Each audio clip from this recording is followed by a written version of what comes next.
É impossível alguém assistir esse vídeo completo e continuar sendo um apoiador do Lula. Escuta com atenção tudo que eu vou falar aqui, é a única coisa que eu te peço. Antes de chegar onde eu quero chegar, eu vou de forma rápida relembrar o caso Celso Daniel e fazer algumas rápidas pontuações. Celso Daniel, ex-prefeito de Santo André, em São Paulo, do PT, foi assassinado no início de 2002, depois de ter saído para jantar com um amigo chamado Sombra, e na saída do restaurante para casa, foi abordado por um grupo de criminosos que atiraram contra o carro dele, mas estava em um carro altamente blindado. E mesmo assim, de forma misteriosa, o carro parou, abriram as portas e levaram Celso Daniel. Deixaram Sombra lá sem nenhuma marca de ferimento.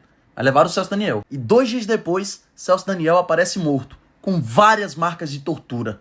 E agora que o negócio fica bizarro. O criminoso apontado como líder da quadrilha que sequestrou Celso Daniel foi o Dionísio Aquino Severo, resgatado por um helicóptero em um presídio de Guarulhos 2 dias antes do sequestro.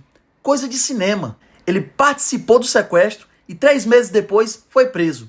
Dentro do presídio, ele disse à polícia que tinha revelações a fazer, mas não conseguiu. Dentro do presídio, foi assassinado com 60 facadas por um grupo de criminosos. Quando o Aquino Severo fugiu da cadeia, ele precisou de ajuda para se esconder. O Sérgio Orelha o ajudou nisso. Em novembro do mesmo ano, Sérgio Orelha foi assassinado. De dentro da cadeia, o Aquino Severo mantinha contato frequente com um policial civil chamado Otávio Messier. Inclusive, chegou a conversar com ele às vésperas do sequestro de Celso Daniel. Um ano depois, Otávio Messier foi encontrado morto, assassinado, dentro do seu próprio apartamento. Antônio Palácio de Oliveira foi o garçom que serviu o último jantar a Celso Daniel e seu amigo Sombra.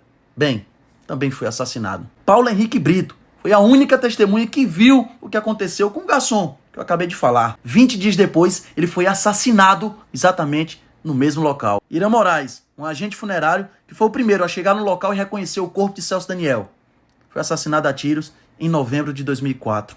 E Carlos Delmonte Printes, nada mais nada menos do que o médico legista que foi na contramão de todas as investigações e comprovou que houve sim fortes sinais de tortura. Bom, em 2005 foi encontrado morto e a polícia disse que ele cometeu suicídio. Obviamente que esse assunto repercutiu muito, e os irmãos de Celso Daniel não se contentaram com a investigação, que em 2002 concluiu que o que aconteceu com Celso Daniel foi simplesmente um crime de sequestro comum. Eles inclusive chegaram aí no Jô Soares, em rede nacional, a afirmar que achavam que tinha dedo do PT no meio do assassinato do seu irmão. Com tanta pressão, o caso foi reaberto, mas rapidamente foi arquivado pela uma delegada chamada Elizabeth Sato. Ela alegou falta de provas conclusivas. E agora, sem nenhuma pretensão, aqui vai uma mera coincidência. Elizabeth Sato é tia de Marcelo Sato, que na época já era casado com a filha do Lula. Sabe o Aquino Severo, aquele que fugiu, participou do sequestro, foi preso e depois assassinado dentro do presídio? Bom, a Polícia Civil gravou algumas conversas e apontou o PCC como autor do assassinato do Aquino Severo, o elo do caso Daniel. E aí passam-se quase 2 décadas e fica pairando no ar aquela dúvida. Aliás, foi o PT ou foi o PCC? Até que as peças começam a se encaixar. E em agosto de 2019, um preso do PCC é grampeado dizendo: o PT tinha diálogo com nós cabuloso. É isso mesmo, diálogo do PT com o PCC. E em junho desse ano, o João Muniz, que já fez algumas declarações de bens do Lula e que atualmente é o contador do Lulinha, filho do Lula, e que ainda divide sala com ele, é suspeito de lavar 16 milhões em loteria com o PCC. Além disso, recentemente foi encontrado na sala do Senival Moura, um vereador do PT, alguns cheques comprovando a ligação dele com o PCC. Mas até então eram apenas supostas ligações entre o PT e o PCC. Até que agora, o cara que já foi o braço direito do Lula, Marcos Valério, confirma à Polícia Federal relações entre o governo Lula, PT e o PCC. E ele vai além, ó. Tesoureiro do mensalão do governo Lula revela que Celso Daniel fez dossiê sobre petistas e foi assassinado. Sabe aquela dúvida lá atrás? Foi PT ou foi o PCC? Bom, agora está comprovado que PT e PCC andam lado a lado. E diante de tantos fatos, ligando o PT ao PCC, eu não poderia deixar de fazer esse parêntese. Foi capa da Cruzoé em 2018, A Sombra do PCC. A principal linha de investigação da Polícia Federal sobre o atentado contra Jair Bolsonaro aponta para a maior facção criminosa do país, o PCC, o aliado do PT. Na época, de fato, a Polícia Federal encontrou laços do PCC com o esfaqueador de Bolsonaro.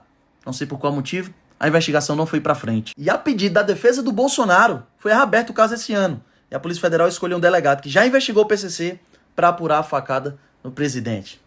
Continua na mesma. Mas fechando o parêntese aqui e voltando ao assunto principal. Lula, PT, PCC. Você não acha estranho que sempre o Lula está defendendo o criminoso, o bandido? Em maio de 2021, o Lula criticou a operação no Jacarezinho, onde os policiais mataram mais de 20 criminosos.